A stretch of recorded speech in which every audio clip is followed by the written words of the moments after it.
One of my favorite TV series ever was Quantum Leap, a science fiction show that ran for 5 seasons from 1989 to 1993, totaling just a little under 100 episodes. It told the story of Dr. Sam Beckett, a scientist who, after theorizing he found a way for someone to travel back in time within their own lifetime, and under the pressure to prove his theories, stepped into the accelerator chamber he created and became lost in time. He then found himself trapped in the past and controlled by an unknown force, implied often to likely be God, to take over the lives of the people in the past where either they or someone in their life were on the verge of making a decision that would get them killed or otherwise ruin their lives. Where he had to find a way to change things for the better before being leapt into a new person and another adventure, hoping, although sadly failing, at least according to the series finale, to eventually find a way home. While the show always got decent ratings, its high budget, due mostly to having to replicate not only the past,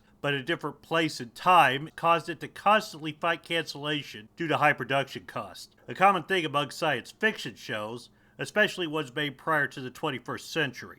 But during the height of its popularity, indie comics publisher Innovation Publishing produced a Quantum Leap comic book series. Innovation did publish original titles at the time, probably most notably the superhero comic Hero Alliance, but they were best known for publishing adaptations of TV shows and movies, a business model that at their height made them the number 4 comic book company in North America, behind only Marvel, DC Comics, and Dark Horse. As such, they seemed like the perfect company to adapt the then popular TV series into a comic book. I read this comic book when it came out, and while not perfect, they truly did work hard to both capture the feel of the show while also telling stories they would have been hard-pressed to tell in the TV series, such as Sam leaping into an extraterrestrial, which included visuals a show on their budget never could have produced, at least well as stories such as Sam becoming a member of the gay rights movement just before the Stonewall riots, and witnessing the experiments with LSD done on soldiers in the 50s, both of which, for TV shows at the time,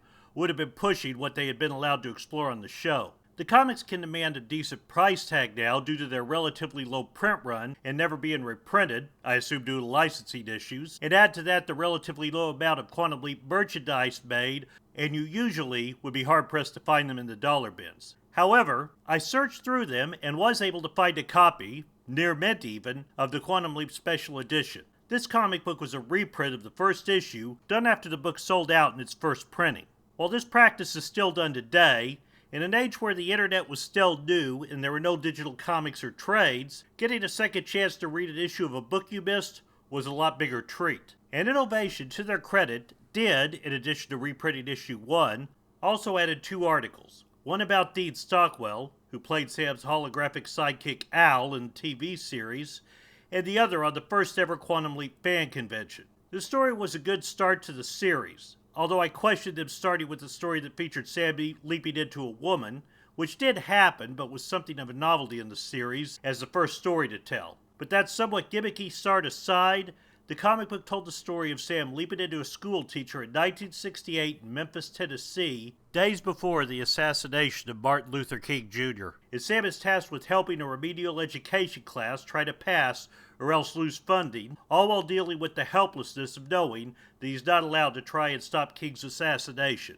The story was very much in line with the kind of stories the TV series told, which had Sam regularly dealing with the social and political climate of the time he leapt into, which covered from the early 50s to the early 80s, also while having brushes with history of the time. The artwork by Mark Jones was great. It did work hard to capture the likeness of the series stars Scott Bakula and Dean Stockwell, and writer George Broderick Jr. did a great job with capturing the banter between Bakula and Stockwell that the series is known for. It did have some aspects that have not aged well to modern comic book fans. Most notably, there was some heavy-handed preaching that was also present in the series, so it was consistent with the source material. But that kind of dialogue is not as receptive to modern audiences as it was to audiences in the early 90s. It also suffered from being so short.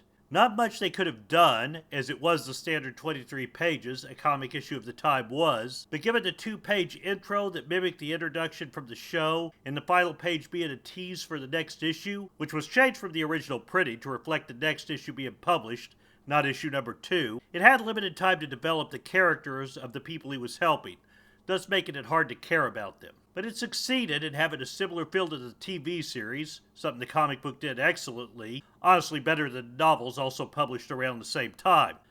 Finding many, if any, issues of this in the dollar bin is not easy, although some stores do go under the theory indie comics at the time are hard to sell, that even if the guides say they're worth more, it's easier to just dump them into the bargain bin and rely on impulse buying over finding the small number of people who would want them enough to pay more for them. But if you can find any issues of the series, especially for a good price, I highly recommend giving them a try if you're ever a fan of the original Quantum Leap TV show. They're all self-contained issues, so no need to have any of the issues before to follow a storyline, and they provide great additional stories based on this beloved show. What's your favorite TV show and movie adaptation? And were you one of the many to have a fondness for this great TV series even decades later? Be sure to answer in the comments below, and don't forget to like and subscribe. I'm Dan the Man, and I'll see you next time.